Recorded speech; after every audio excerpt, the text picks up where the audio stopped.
जो चीज़ दुनिया में है, वो हिंदुस्तान में मिल जाएगी, और जो चीज़ हिंदुस्तान में है, वो शायद ही कहीं और देखने को मिले।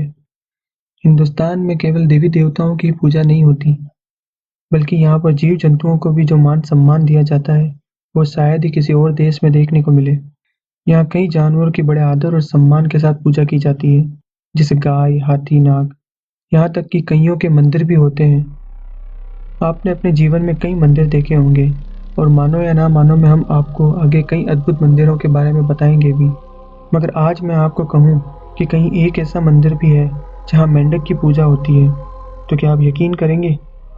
आप मानो या ना मानो, मगर हिंदुस्तान में मौजूद है एक ऐसा ही मंदिर जिसमें मेंढक की पूजा होती है।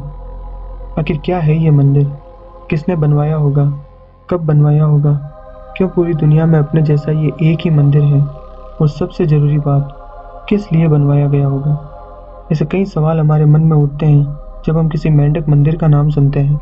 अगर पत्थर बोल पाते तो शायद हमें इन सवालों के जवाब मिल जाते हैं। चलिए हम जानते हैं इस मंदिर के बारे में। मेरा नाम है विजय, और आप देख रहे हैं मानो या ना मानो।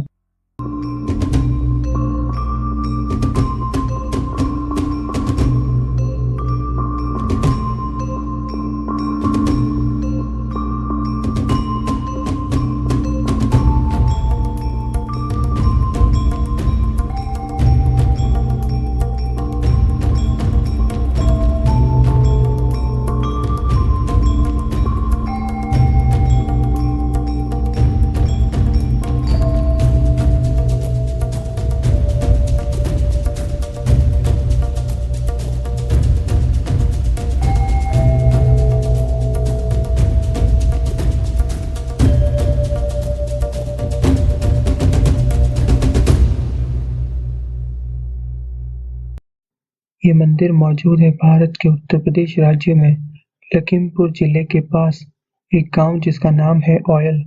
लखीमपुर से औयल की दूरी करीब 11 किलोमीटर है। आप बस या टैक्सी करके लखीमपुर से औयल तक जा सकते हैं। अब इस मंदिर के इतिहास में झांकते हैं। भारत का एकमात्र मेंढक मंदिर करीब 200 साल पुराना है। यह जगह ओयल शिव संप्रदाय का प्रमुख केंद्र था। ये क्षेत्र 11वीं शताब्दी से 19वीं शताब्दी तक चाहमान शासकों के अधीन रहा। चाहमान वंश के राजा बख्श सिंह ने ही इस अद्भुत मंदिर का निर्माण करवाया था। मंदिर की वास्तु परिकल्पना कपिला के एक महान तांत्रिक ने की थी, और ये मंदिर तांत्रिक मंडूक मंत्र पर बना है। मंदिर की शिल्प कला राजस्थानी स्थापत्य कला से मेल खाती है। मंदिर की बाहरी दीवारों पर शव साधना की मूर्तियां उकेरी गई है, जिससे कि ये एक तांत्रिक मंदिर जैसा लगता है।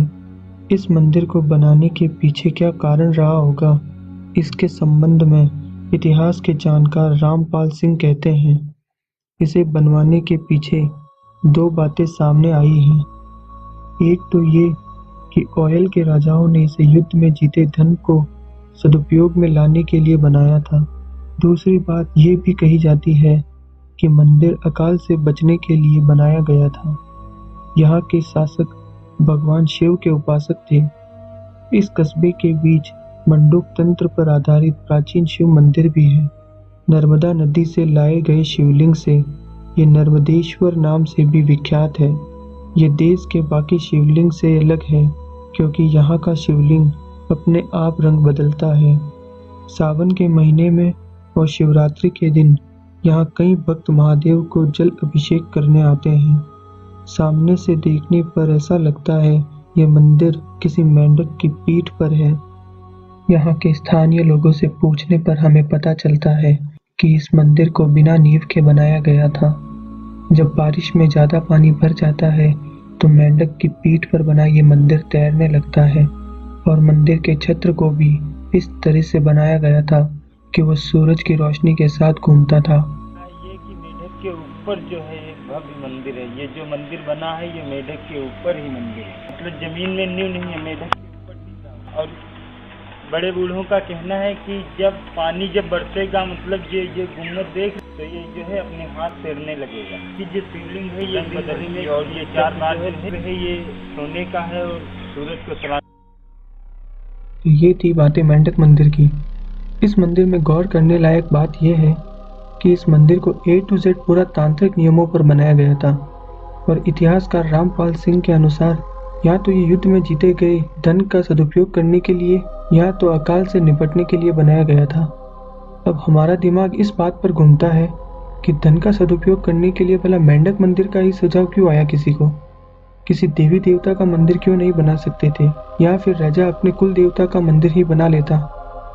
और रही बात अकाल से बचने की, तो वो तो लगता ही नहीं, क्योंकि इस मंदिर की दीवारों पर शव साधना की मूर्तियां उकेरी गई है।